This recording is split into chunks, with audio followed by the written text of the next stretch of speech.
I only came home to grab a charger. That's it. A 5-minute stop. But when I opened the gate, I was met with a deafening congratulations. Confetti, laughter, flashbulbs. Over 100 people in my backyard, drinks raised, music blaring. A huge glittery banner stretched across the patio. He asked. She said yes. I froze. Everyone smiled like I was interrupting. That's when I saw my sister, Alicia, wearing a long white dress and holding up her left hand, ring first, like a trophy. Beside her was her boyfriend-turned-fiancé, Derek, already popping another bottle of champagne. My mother walked up to me, wine glass in hand, grinning ear to ear like she was starring in a movie she'd written herself. It's your sister, baby. Isn't it wonderful? She's engaged. I stared at her. My keys were still in my hand. My charger, still in the glove box. Then she said it, casually, like she was discussing weather. Oh, and we took a $17,000 loan in your name for the engagement party. Surprise. Consider it a gift to your sister. My name is Naomi. And from wherever you're watching this, stay with me. Because this story, this betrayal, it didn't just change my life. It showed me how fake love wears the prettiest smiles. Have you ever realized you were just a wallet with legs to the people you thought were your family? I didn't scream. I didn't throw my glass. I didn't ask how they had the audacity to use my credit, forge my information, and still expect a thank you. I just stood there, blinking. The music was too loud. People were taking selfies behind me like I was invisible. But my silence wasn't surrender. It was strategy. I turned, walked back to my car, sat inside, and pulled up the banking app. There it was, a loan I never approved, taken out with my name and social security number. Co-signed? No. Forged? Definitely. The lender? A local credit union. And the contact email? My mother's. Still not breathing hard. I froze the account. Reported identity theft. Locked my credit. Then I opened a separate folder on my phone, the one labeled "Do not open unless they go too far." Inside was a single, time-stamped video. Clear footage of a conversation between my mother and Alicia, caught last Christmas on my nanny cam, the one they didn't know was still recording after the baby shower. In the video, Alicia says, "I mean, Naomi's not going to get married anyway. Might as well let the money go to someone who knows what to do with it. And Mom? She owes us. After all we've done. She should feel proud we're using her name for something beautiful." I stared at the screen, then hit share. To 102 recipients. Every guest on the RSVP list. Even Derek's ultra-conservative mother, who always prayed for our family to find its morals again. The caption? She said yes. Just not with her own money. 12 minutes later, I watched from my parked car across the street as chaos rippled through the backyard. One by one, faces turned toward my mother. Then Alicia. Then the fiancé. Phones came out. Eyes widened. A woman screamed. Derek threw his champagne flute and stormed out the side gate. And me? I finally grabbed my charger. Then I smiled. Because the party was over, and my silence had just stolen the spotlight. Growing up, my name was never Naomi, not to them. I was the responsible one. The helper. The one who made sense. Alicia was the dazzling one. The beautiful problem child with charm as sharp as her lies. She'd skip class, sneak boys in through the laundry room, rack up debts like trophies, and somehow, I was always the one Mom looked at when it all fell apart. Naomi, fix this. You know your sister isn't built for stress. I used to believe it. Thought maybe it was my duty to keep things afloat. That being the quiet, sensible daughter meant being the sacrifice. When Dad left, they both unraveled like a badly stitched dress. Alicia took to partying. Mom took to blame. And I took to working. Straight as. Scholarships. Night shifts through college. I studied marketing while delivering groceries just to keep my student loans in check. Meanwhile, Alicia followed her passion into a lifestyle of manicures and modeling that never paid a cent. And every time her rent was late, guess who got the midnight call? I didn't realize then that my success wasn't admired, it was exploited. Even when I bought my first car at 23, Mom said, Be a dear and lend it to your sister. She has a date. Lend it? Alicia kept it for 4 weeks and returned it with a dent and a perfume I couldn't scrub out. I didn't argue. I never did, because deep down I thought, maybe if I was good enough, quiet enough, helpful enough, they'd finally love me the way I deserved. But love built on convenience? It's not love. It's leverage. I should have seen it coming that day in the backyard. The polished banner, the manicured lawn, the catered table bursting with food I never got as a child. All of it screamed money, but not theirs. Mine. $17,000 worth of a lie. When I got home that night, I sat with the silence. And it hit me. They hadn't just stolen my credit. They'd stolen my story, rewritten it so Alicia could be the golden daughter, and I could be the invisible source. But they forgot one thing. I wasn't the same girl from years ago. I had receipts. Literally. Months ago, I'd started keeping track of everything. Screenshots of text requests, Venmo receipts labeled Alicia's dentist, emails with mom asking for just a quick emergency loan. All of it. At first, it was for my own peace. But now, it felt like ammunition. And the more I scrolled, the angrier I became. One screenshot in particular stopped me cold. It was from Mom. Naomi will never say no. She thinks being needed is the same as being loved. That night, something inside me died. But something else, something colder, was born. The girl who took guilt like oxygen? She was gone. And the woman who was left behind? She was going to make sure they never borrowed her name again.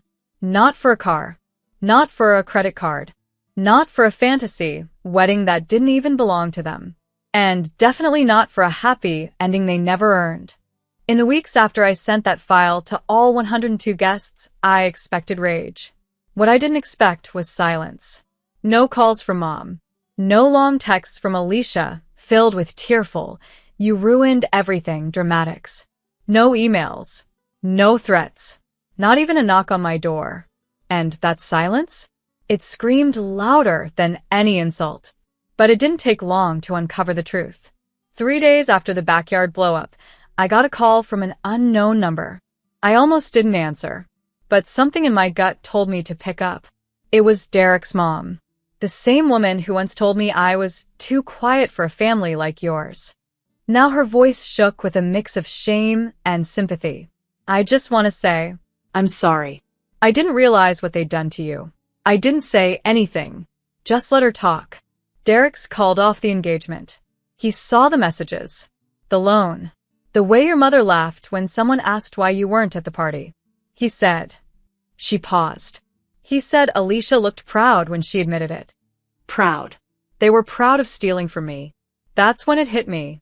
The betrayal wasn't just financial. It was spiritual. They had practiced erasing me. Not just once. Not just now. But for years. And I'd let them.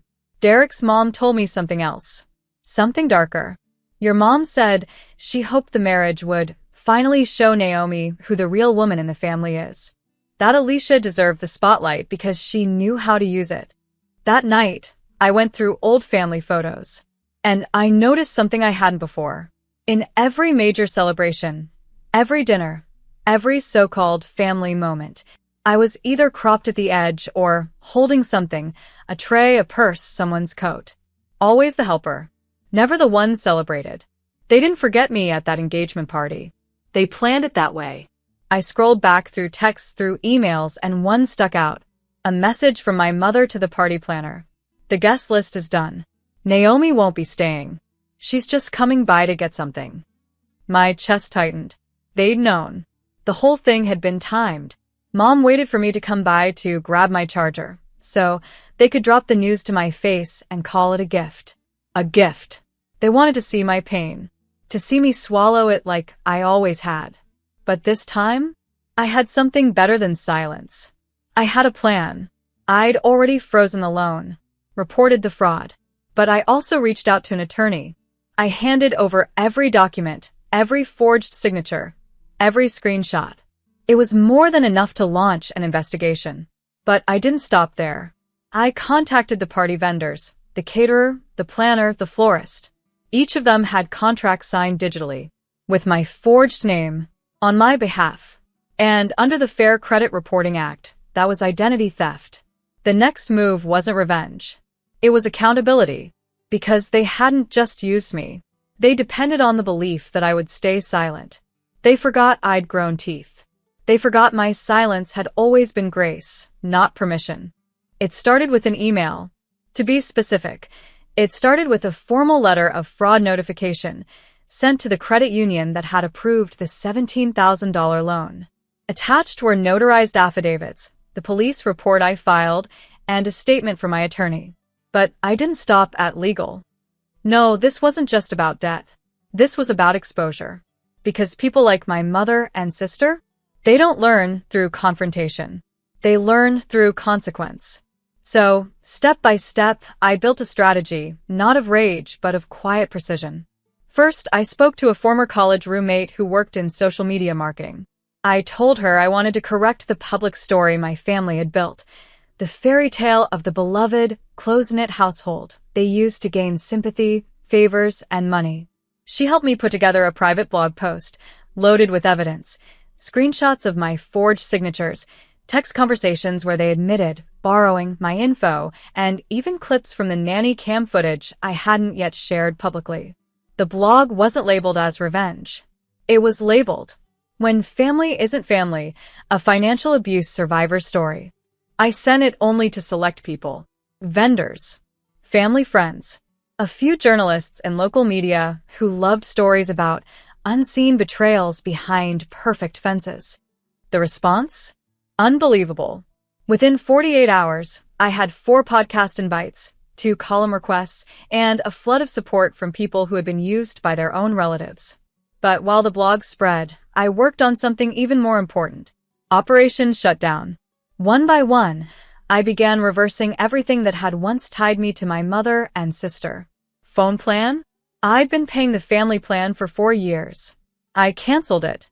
Streaming accounts, utilities, Amazon Prime tied to my card? Gone. The used Honda Civic that Alicia had borrowed 2 years ago? Still registered under my name. I reported it stolen. The joint savings account Mom had begged me to keep just in case. Emptied. Closed. But the most brutal move was also the simplest. I changed my number. That was the first time I cried, not out of grief, but from the clean break. The freedom of not waiting for a notification that would ruin my day. Meanwhile, their world started to crack. Alicia's wedding plans fell apart. Derek had disappeared. Vendors demanded full payment, and when they realized the contract signatures were forged, some threatened lawsuits. And the best part? That $17,000 loan? The credit union launched a formal fraud investigation. Both my mother and sister were notified. Their names were flagged. Their accounts frozen.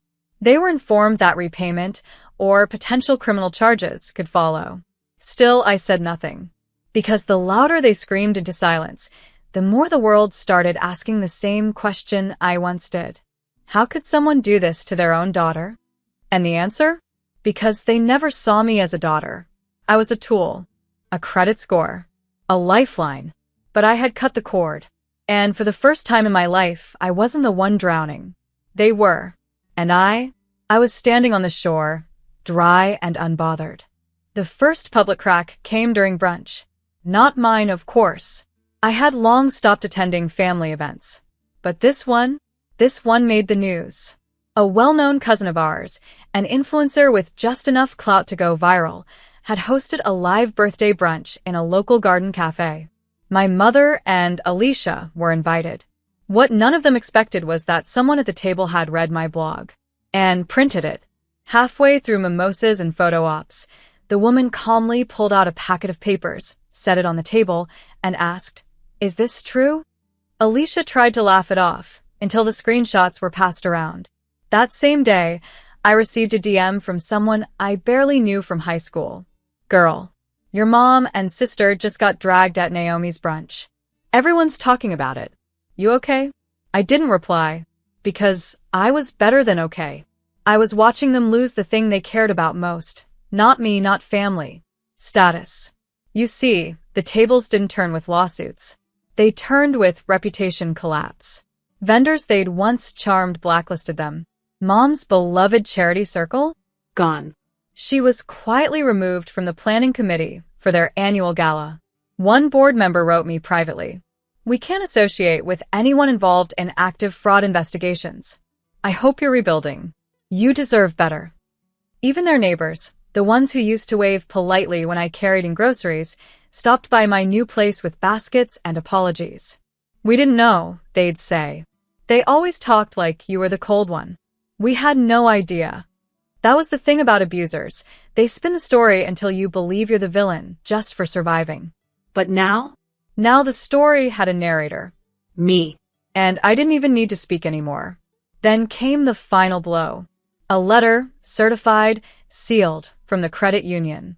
After investigating the forged documents and matching email trail, the bank determined intentional identity fraud. Charges were not pressed because of my signed waiver, but repayment was demanded in full. $17,000. Due within 60 days. And the account? Frozen. Neither my mother nor Alicia could open another line of credit at that institution again. They called. Of course they did. First it was Mom. "You've always been so emotional, Naomi. Do you really want to destroy your own family over a misunderstanding?" Then Alicia. Wow. "So you're going to ruin my whole future over one mistake? Over a little money?" I didn't reply. Instead, I forwarded the voicemails to my attorney for record keeping. And as a little cherry on top, I posted a simple tweet. They used my name to fund a party I wasn't invited to. So I used the truth to reclaim it. No names. No need. Anyone who knew knew. And the rest? They asked me to speak on their podcasts, to write for their platforms. One even offered me a book deal about financial abuse within families. And me? I said yes. Because the thing about tables turning? Once you stop apologizing for standing, people finally see who's been sitting on your back the whole time. The first eviction notice came a month later. Not for me, of course. For them. The house, the one they'd turned into their castle of lies, was never really theirs. It was Dad's. He'd left it to be shared equally between us after the divorce, but they'd never told me that. They assumed I'd never ask. Assumed I'd never check the will. They were wrong. After the fraud case closed, my attorney filed a motion for property division. Quietly. Legally. By the time they were served, it was too late to cry foul. Mom called. "Naomi, you wouldn't dare." But I would. And I did. I'd given them 30 years of my life, and they'd handed me back dust. The judge sided with me. Given the evidence of financial abuse, identity theft, and will concealment, I was granted full ownership of the house. They had 30 days to leave. Alicia went live on social media that night, sobbing in candlelight. "My sister kicked us out. We're homeless now." The comments? Brutal. Because by then, the truth had outpaced her lies. People dragged her for months, reposting screenshots, mocking the fake crying, reminding her what she and Mom had done. One comment under her viral breakdown said, "You threw a party with stolen money. Now you're crying that the cake melted? Please." Mom disappeared from public life entirely. The charity circuit cut her off. The friends she bragged to? Gone. Even her church group, the one she'd once ruled like a queen, voted to remove her from leadership. She texted me once. "I miss when we were a family." I stared at the words, then deleted the message without responding. Because what they called family was just control dressed up in tradition. I didn't miss it. I didn't miss being the unpaid therapist, the emergency ATM, the coat rack at every party. I didn't miss watching my accomplishments repackaged as their generosity. They thought I'd be too kind to fight back. But kindness doesn't mean weakness. And survival doesn't need their permission. The week they moved out, I went to the house, now legally mine, and stood in the silence they left behind. There were stains in the carpet, holes in the walls, dents in the cabinets. And still, I smiled. Because I knew no matter how ruined the shell was, the foundation was mine now. I called a contractor, hired a crew, not to rebuild the past, but to build something I had never been allowed to have. A space where I wasn't erased. And as for Alicia, She bounced between friends' couches and sad little Instagram lives where she begged for donations to reclaim her life. But people weren't buying her fairy tale anymore. She'd spent too long pretending her crown was earned. Now, without stolen gold, it slipped. And me? I got the house. I got the peace. And I got the last word, without ever raising my voice. Because revenge didn't come in screams or slaps. It came in proof, power, and peace. And they lost all three. The house was quiet for the first time in years. Not silent with tension or echoing with blame, just quiet. A kind of peace I didn't know a building could hold. I painted the walls, white and warm gold, tore down the awful kitchen wallpaper Mom swore was charming, removed the heavy curtains, let sunlight flood the living room. I changed the locks, not just physically, but spiritually. This was my space now. Every floorboard, every squeaky stair, every scar in the drywall had meaning. I kept one, just one, mark by the back door, a scuff where I once dropped my books in high school after running late from a double shift. That scratch reminded me of the girl who kept going when nobody clapped. The girl who held up a collapsing house and was called selfish when she finally stepped outside. I started working from home full-time. By then, my blog had turned into something much bigger, a platform. I called it in her name. It was for women who were financially exploited by their own families, women who were taught that being loved meant being used. We ran articles, webinars, and resource lists. Within 3 months, I was invited to speak on a national panel about intergenerational financial abuse. A quiet movement was building, and my inbox overflowed. One woman wrote, "I thought I was crazy, but after reading your story, I realized I was just surviving." Another shared, "You helped me file my first fraud report. You saved my credit. You saved me." That did something to me. The same way my family once drained me, these women restored me. For the first time, I wasn't the helper out of obligation. I was the leader by choice. I invested in myself, hired a financial coach, built an LLC, launched workshops, booked a literary agent. And then one morning, something strange happened. I got a call, a number I didn't recognize. I answered cautiously. It was Derek, Alicia's ex-fiancé. "Naomi," he said, his voice heavier than I remembered. I read everything. I didn't know the truth back then, and I'm sorry. I paused. "You believed the loudest voice in the room." "I don't blame you," I said. Still. I should have asked you what happened, not just smiled and toasted. I didn't need his guilt, but I appreciated the growth. Before he hung up, he said, "I hope you know, your story changed how I see everything." I did know, because I had changed too. I wasn't angry anymore. Not constantly. Grief still visited sometimes, especially on quiet nights, or when I passed people hugging their moms at brunch. But grief didn't own me. I did. I bought myself a new car. Nothing flashy, but mine. And this time, no one else had the keys. I threw myself a birthday dinner, my first one in years. 10 women came. All survivors, all warriors. We laughed, toasted, cried. One of them raised a glass and said, "To Naomi, for showing us that leaving isn't the end. It's the beginning." I didn't walk away from my family.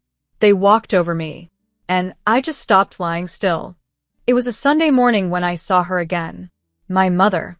Outside the community center where I was speaking at a local event, Healing After Financial Abuse. I hadn't seen her in person since the house transfer. She looked smaller. The kind of small that isn't about weight, but about dignity lost. She stood by the sidewalk holding a box of photos, old ones. Me as a baby, as a teen, the diploma picture she never framed. I walked past her. She called out, "Naomi, please." "Just listen." I stopped. Not out of softness, but out of curiosity. I turned and said nothing. "I know I can't undo what we did. I know we hurt you. I miss my daughter." I stared at her. Then I said, calm and clear, "You didn't miss your daughter. You missed your access." She blinked. I continued, "You missed the credit cards. The free rides. The blank checks. You missed the silence that let you sleep at night while I stayed up budgeting groceries you said were a privilege. Her eyes watered. But I didn't stop.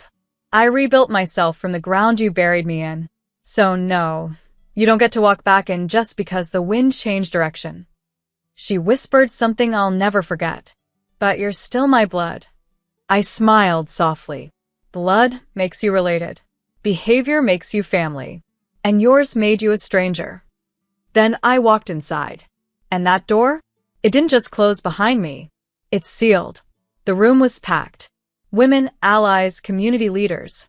I shared my story, not as a victim, but as a survivor with power. I told them how I was once the helpful one, the forgotten one, the backbone everyone stepped on to dance, and how I stopped letting them. The applause afterward wasn't just polite. It was sacred. Afterward, a teenage girl came up to me, voice shaking. I read your blog.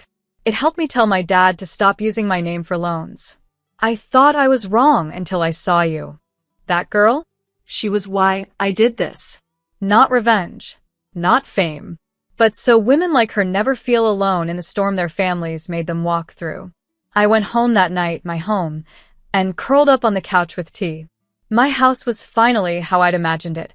Warm, soft, safe. The doorbell rang once more. A small envelope sat on the step. No return address. Inside, a wrinkled note. We sold the ring. Alicia moved to another state. I'm alone now. You won, Mom. I folded the paper neatly, slid it into a drawer. Not out of sentiment, but to remember that peace is earned, not gifted. She was wrong, though. This wasn't about winning. It was about waking up. Waking up to a life where I no longer waited for permission to exist, to speak, to matter. I wasn't the extra seat at the table anymore. I was the table. I was the whole damn house. And no one would ever write my name on a debt again. Unless that debt spelled, you underestimated me.